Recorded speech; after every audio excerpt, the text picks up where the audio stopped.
Away from one here at Today FM with Leah and Mark. You are in the agenda. Leah and Mark with The agenda. topic number 4.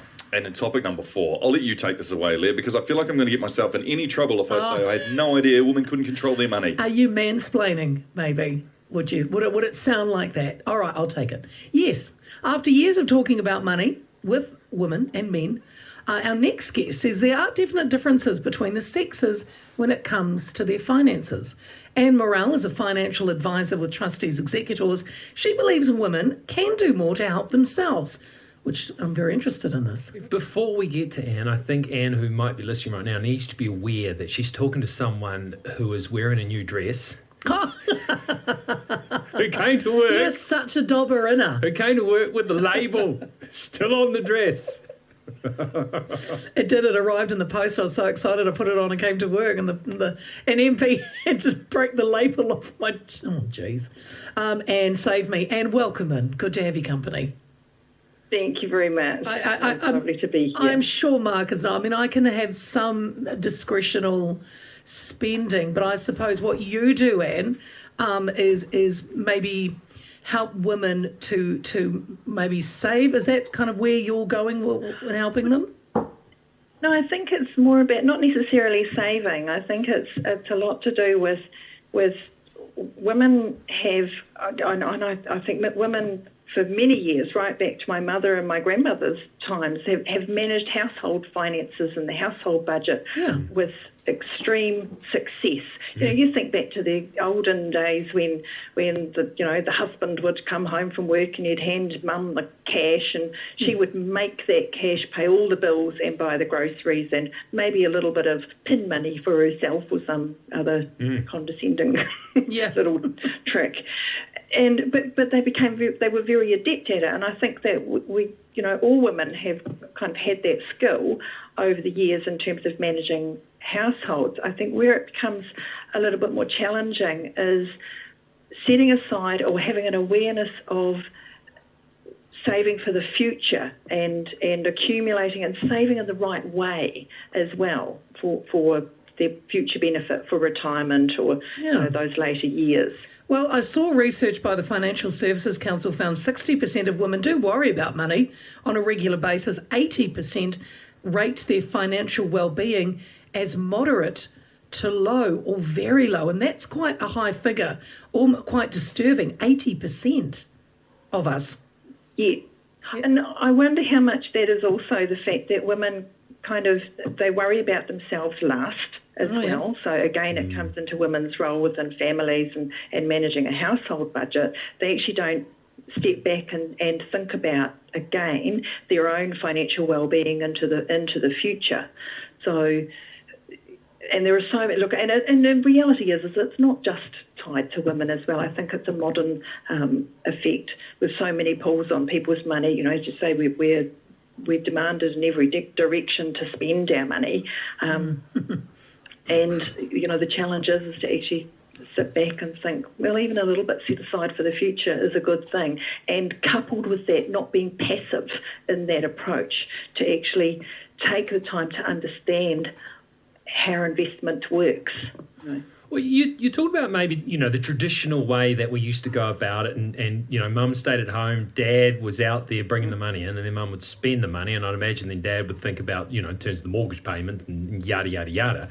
But things are changing. So now you've got stay-at-home dads, you've got, genuine career, and the female in the partnerships could be the main breadwinner. So starting to think of the technical side of money and how much is coming in a bit more. And also the fact that people are getting married and having families later in life. So you want to, if you're a female, you want to have actually started to build a bit of a nest egg even before that. Exactly, but you also raise a really good point, because it's not all doom and gloom and it's not all bad. We're seeing even more evidence now where both parties to a household arrangement, that both parties to a couple are taking an equal involvement in it. So times are changing, which is good. People are looking at things because, as you say, the structure of families have changed a lot in more recent years. but there's still probably, particularly an older generation of maybe women who are in retirement already, and they haven't necessarily taken a very active role in the accumulated wealth within the family or within their relationship. And when the unexpected happens, that's when they kind of come unstuck.